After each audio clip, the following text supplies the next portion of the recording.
dari Allah Bapa yang melampaui segala akal pikiran. Itulah yang memerintah di dalam hati saudara-saudara, di dalam nama Yesus Kristus Tuhan kita. Amin. Shalom. Saudara-saudara yang dikasihi Tuhan Yesus Kristus, pada minggu ini kita memasuki minggu ketiga setelah Epifanias. Kita disapa firman Tuhan melalui surat Rasul Paulus yang pertama kepada jemaat Korin, pasal yang ke-12, dimulai dari ayat 12 sampai dengan ayat 20. Dengan topik minggu kita, banyak anggota tetapi satu tubuh. Demikian pembacaan firman. Karena sama seperti tubuh itu satu dan anggota-anggotanya banyak, dan segala anggota itu sekalipun banyak merupakan satu tubuh, demikian pula Kristus. Sebab dalam satu roh kita semua, baik orang Yahudi maupun orang Yunani, baik budak maupun orang merdeka, telah dibaptis menjadi satu tubuh, dan kita semua diberi minum dari satu roh. Karena tubuh juga tidak terdiri dari satu anggota, tetapi atas banyak anggota. Andai kata kaki berkata, karena aku bukan tangan, aku tidak termasuk tubuh, jadi benarkah ia tidak termasuk tubuh? Dan andai kata telinga berkata, karena aku bukan mata, maka aku tidak termasuk tubuh, jadi benarkah ia tidak termasuk tubuh? Andai kata tubuh seluruhnya adalah mata, di manakah pendengaran? Andai kata seluruhnya adalah telinga, di manakah penciuman? Tetapi Allah telah memberikan kepada anggota masing-masing secara khusus suatu tempat pada tubuh seperti yang dikehendakinya. Andai kata semuanya adalah satu anggota, di manakah tubuh? Memang ada banyak anggota, tetapi hanya satu tubuh. Sampai di sana pembacaan firman Tuhan. Saudara-saudara yang dikasihi Tuhan, salah satu dari tritugas gereja selain daripada diakonia, marturia, ada yang disebut dengan koinonia, yang berarti bersekutu, yang boleh kita konotasikan harus satu wadah, yang boleh kita artikan juga menjadi satu kesatuan. Harus ada kesatuan dan persatuan. Maka koinonia boleh kita artikan adalah bersatu.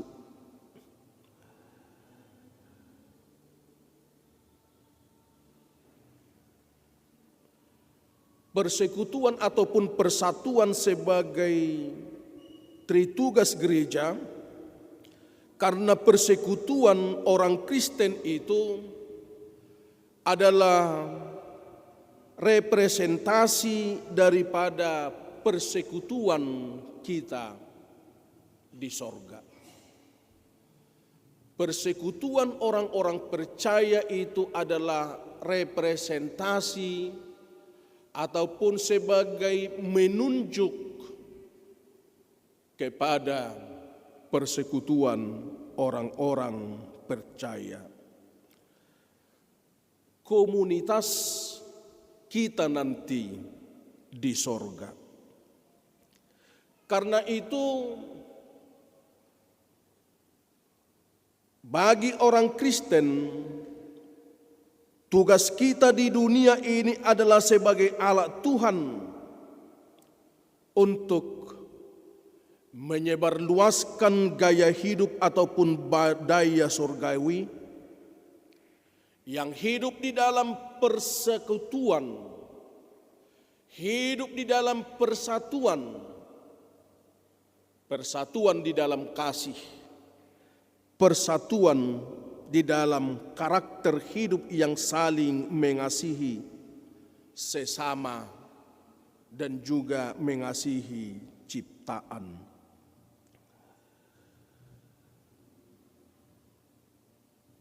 Persatuan ataupun persekutuan yang bagaimanakah yang disukai oleh Tuhan?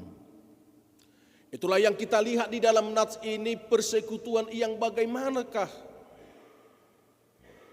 yang berkenan di hadapan Tuhan.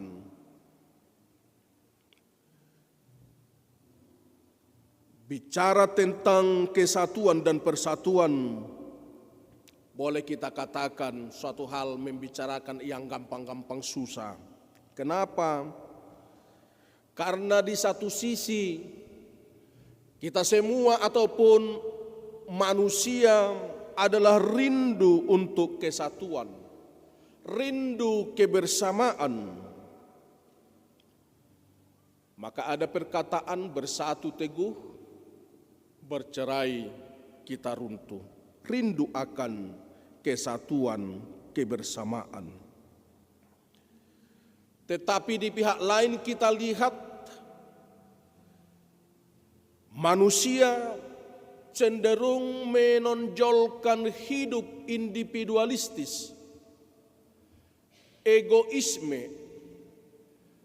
Di satu sisi kita lihat manusia jatuh ke dalam pemisahan, ingin selalu memisahkan yang tidak membutuhkan orang satu dengan yang lain. Maka selalu ada peperangan, maka selalu ada permusuhan, ada perceraian. Atau boleh kita katakan di satu sisi kita rindu akan kesatuan, kebersamaan. Tetapi di sisi lain kita cenderung akan terkotak-kotak ataupun terpisah. Himbauan daripada Paulus kepada jemaat Korin. Paulus menginginkan jemaat di Korin supaya mereka seia sekata. Supaya tidak ada perpecahan di dalam jemaat itu. Karena kesatuan jemaat dan perpisahan ataupun perpecahan di jemaat akan menentukan bagaimana perjalanan gereja itu sendiri dan bagaimana kualitas daripada iman orang-orang percaya itu sendiri. Itulah sebabnya 1 Korintus 1 ayat 10 Paulus katakan, tetapi aku menasihatkan kamu saudara-saudara demi nama Tuhan kita Yesus Kristus, supaya kamu seia sekata dan jangan ada perpecahan di antara kamu. Tetapi sebaliknya supaya kamu erat bersatu dan sehati sepikir. Supaya kamu seia sekata, jangan ada perpecahan, supaya kamu erat bersatu dan sehati sepikir. Pada saat itu Korin terancam di dalam pengkotak-kotakan, perpecahan, pengaruh kemajuan zaman pada saat itu Korin sebagai kota yang maju tentu mengakibatkan sikap yang hanya mementingkan diri sendiri, individualistis semakin menonjol, yang selalu mengikut satu dengan yang lain, dan juga di dalam persekutuan umat percaya pada saat itu ada semacam fanatisme partai. Ada yang mengatakan aku adalah kelompok ataupun partai Apolos. Aku adalah sekte Paulus. Aku adalah sekte Kristus dan sekte Kefas dan lain sebagainya. Ada perpecahan baik di masyarakat ataupun di gereja.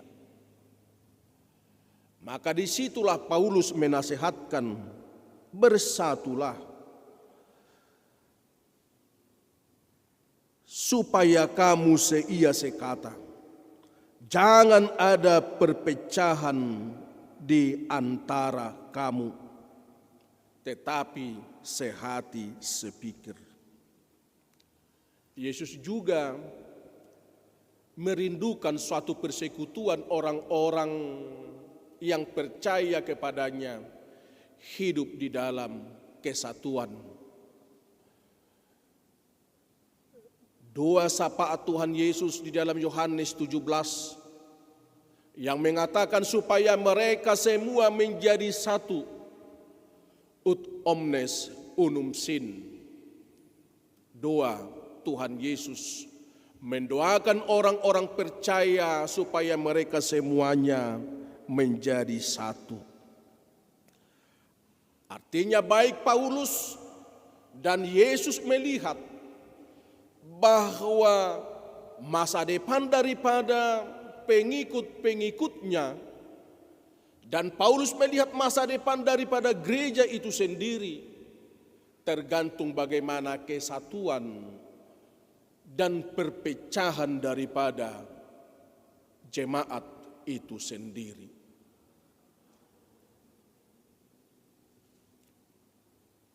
Sekarang kesatuan yang bagaimanakah yang dikatakan oleh Paulus dan yang dikatakan oleh Kristus? Kesatuan tubuh yang terdiri daripada banyak anggota-anggota. Tubuh itu adalah satu kesatuan, namun di dalam tubuh itu ada banyak anggota-anggota. Dan anggota itu memiliki tugas fungsi masing-masing. Dan Tuhan menempatkan anggota itu pada posisi, pada tempat yang sesuai dengan kehendak Tuhan yang dikatakan oleh Paulus di dalam nats kita. Maka dari situ kita lihat berbicara tentang kesatuan.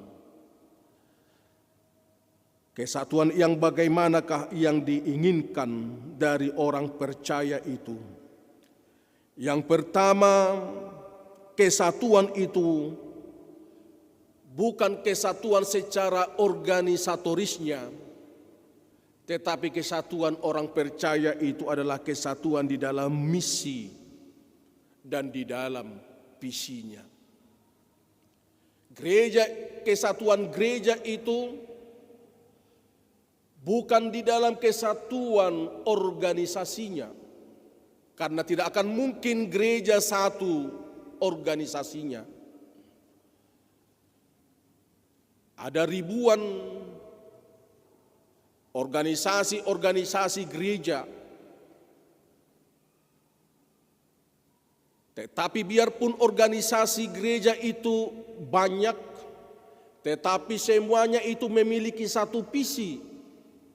Apa visinya dan apa misinya? Mewujudkan, menyatakan kerajaan Allah di tengah-tengah dunia ini. Itulah yang menjadi visi gereja secara umumnya. Kalau di dalam gereja HKBP dikatakan HKBP menjadi berkat bagi semua orang, itu berarti bagaimana ciri-ciri kerajaan Allah itu akan nyata di tengah-tengah dunia ini. Maka kesatuan itu bukan kesatuan di dalam organisatorisnya, tetapi kesatuan hati, kesatuan misi untuk mewujudkan kerajaan Allah di tengah-tengah dunia ini. Kedua, tubuh itu menunjukkan indahnya perbedaan. Semua organ tubuh kita berbeda satu dengan yang lain. Dan dikatakan Tuhan tidak pernah salah menempatkan posisi daripada organ-organ tubuh kita. Tuhan tidak meletakkan kepala di kaki, di bawah ataupun kaki di atas. Tuhan tidak meletakkan kuping kita di depan ataupun mata di samping. Semua itu Tuhan tempatkan sesuai dengan porsi masing-masing, sehingga tubuh itu menjadi tubuh yang sangat indah. Tetapi walaupun mereka di tempat masing-masing dan memiliki tugas masing-masing, hal yang demikian mereka menjadi tetap satu sebagai tubuh. Itulah membuat tubuh kita ini menjadi cantik, menjadi indah, karena ditempatkan Tuhan organ-organ tubuh kita di posisi kita masing-masing. Karena itu, jangan kita pernah marah ataupun sedih, jangan kita menjadi kecewa bila kita tidak sama dengan orang lain. Karena Tuhan menempatkan kita di dalam hal yang berbeda-beda. Dan keperbedaan itu adalah untuk melengkapi kesatuan tubuh itu sendiri. Kita tidak boleh memaksakan supaya ataupun kita membanding-bandingkan diri kita dengan orang lain. Tetapi walaupun saya berbeda dengan orang lain, itu adalah suatu hal yang indah Tuhan perbuat kepada kita. Sebagai suami tidak boleh memperbanding-bandingkan istrinya dengan istri orang lain dan juga dengan sebaliknya. Tetapi suatu hal yang berbeda itu adalah anugerah dan berbeda itu indah. Oleh sebab itu perbedaan tidak boleh saling memakai perbedaan itu untuk saling memisahkan. Perbedaan itu tidak boleh dipakai untuk memisahkan diri daripada orang lain. Karena perbedaan itu adalah anugerah Tuhan, ciptaan Tuhan, maka perbedaan itu haruslah kita syukuri. Karena dengan perbedaan kita boleh saling melengkapi, kita boleh saling membutuhkan, bergantung, dan menerima satu dengan yang lain, saling menyempurnakan. Itulah makna daripada perbedaan itu sendiri. Yang keempat, perbedaan itu membuat kita menjadi lengkap. Dapat dianalogikan dengan jari kita yang 5 ini. Jari kita ini dibuat dengan saling ataupun ukurannya tidak sama, tetapi berbeda-beda tingginya. Sekalipun berbeda-beda, tetapi jari kita ini, tangan kita ini menjadi kokoh. Dan tidak boleh ada yang saling menyombongkan di antara jari kita ini, tetapi jari ini saling melengkapi. Itulah sebabnya ketika ada ilustrasi, ketika jari kita ini memperebutkan ataupun berdiskusi siapakah dari antara jari kita ini yang paling hebat, datang jari telunjuk mengatakan saya yang paling hebat. Kenapa? Karena untuk memuji, menilai seseorang adalah saya. Tidak pernah untuk memuji orang dengan jari telunjuk ataupun jari kelingking, tetapi jari jempol. Datang jari telunjuk mengatakan saya orang yang hebat. Karena untuk memanggil seseorang adalah saya, maka orang tunduk kepada saya, kata yang telunjuk. Darang yang tengah mengatakan coba dulu kita berdiri 5.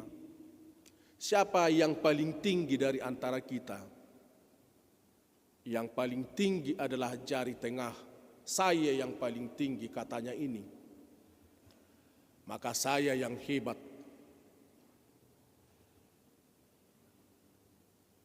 Datang jari manis mengatakan sayalah orang ataupun jari yang paling hebat dari antara kita 5. Kenapa saya yang paling kaya?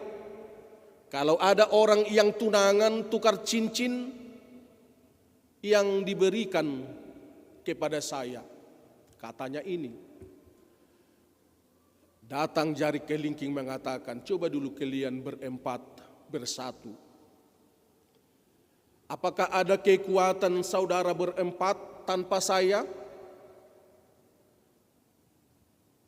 Maka kalau kita mengempalkan jari kita hanya dengan 4, tentu kekuatannya tidak ada. Supaya dia kuat harus diikuti dengan jari kelingking. Artinya yang mau kita katakan di sana adalah kekuatan, kekokohan daripada tangan ini tadi adalah ketika mereka bersatu walaupun mereka berbeda-beda. Dan persatuan yang berbeda-beda ini tadi, kalau ego masing-masing, kalau hanya individualis mereka yang menonjol, mereka tidak memiliki kekuatan. Tetapi coba dulu mereka merendahkan hatinya. Kalau kita balikkan tangan kita, tentu posisi mereka sama posisinya. Tidak ada lagi yang saling menonjol, yang tinggi, tetapi sudah sama kedudukannya. Dan disitulah mereka boleh kuat menopang apapun kalau mereka bersatu, saling merendahkan, mereka menjadi kuat. Artinya yang mau kita katakan perbedaan itu boleh terwujud. Dengan perbedaan-perbedaan itu harus saling merendahkan diri. Sehingga mereka di dalam suatu hal yang kuat. Yang kelima, semuanya harus berfungsi. Harus berfungsi. Anggota tubuh itu melaksanakan fungsinya masing-masing. Seorang dokter mengatakan demikian. Bila kita menutup mata selama 3 tahun, maka mata tidak akan berfungsi lagi. Kalau kita menutup mata kita ini katanya selama 3 tahun, maka mata itu tidak akan berfungsi lagi. Atau dapat kita gambarkan ketika kita berbaring di tempat tidur karena sakit berbulan-bulan, terus kita tidak akan mungkin terus bisa berdiri dan berjalan. Tetapi kita atau harus belajar berjalan lagi. Karena organ tubuh kita itu sudah menjadi kaku. Artinya yang mau kita katakan, jika anggota tubuh ini tidak difungsikan, maka dia akan lemah, dia akan rusak, dia akan mati fungsinya. Hal itu juga di dalam kehidupan kita sehari-hari.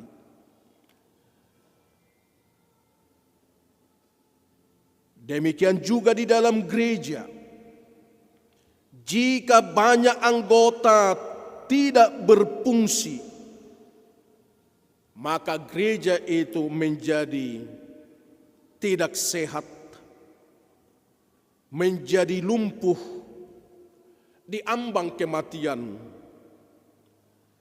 Maka anggota tubuh itu harus tetap dilatih untuk bergerak, sehingga tubuh itu menjadi tubuh yang sehat dan kokoh dan melaksanakan fungsi masing-masing.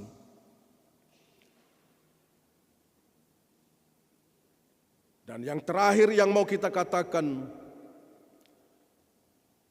tubuh itu yang berbeda-beda, walaupun mereka berbeda tetapi semuanya itu adalah sederajat. Tidak ada yang lebih mulia. Mata tidak boleh mengatakan aku tidak membutuhkan telinga. Kaki tidak boleh mengatakan aku tidak membutuhkan tangan.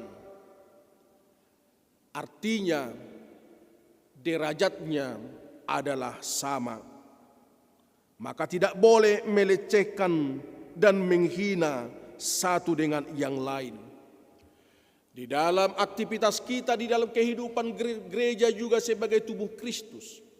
Siapapun kita, bagaimanapun kita, apapun yang menjadi profesi kita, kita semuanya adalah sama di hadapan Tuhan.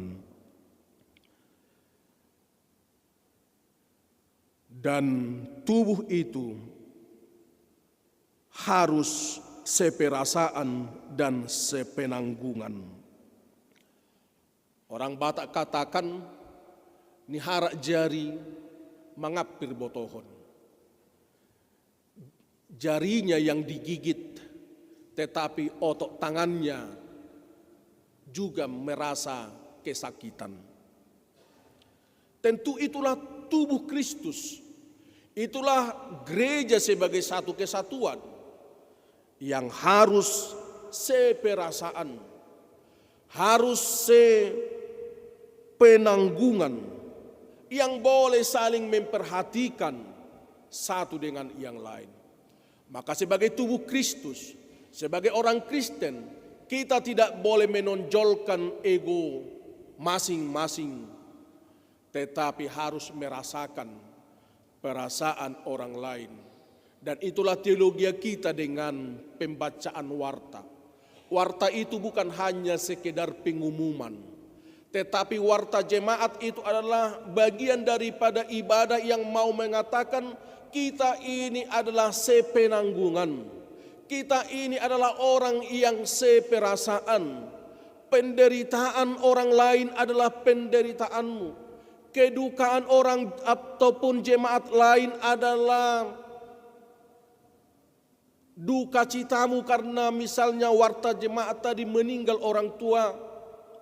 Kelahiran oleh anak jemaat itu adalah bagian daripada sukacitamu. Maka orang Kristen dan juga melalui warta jemaat kita mau mengatakan harus hidup di dalam sepenanggungan, hidup di dalam seperasaan. Dan sebagai tubuh Kristus, Tuhan memberikan talenta yang berbeda-beda kepada kita. Kita pakailah talenta yang daripada Tuhan. untuk mewujudkan kerajaan Allah di tengah-tengah dunia ini. Amin, kita berdoa.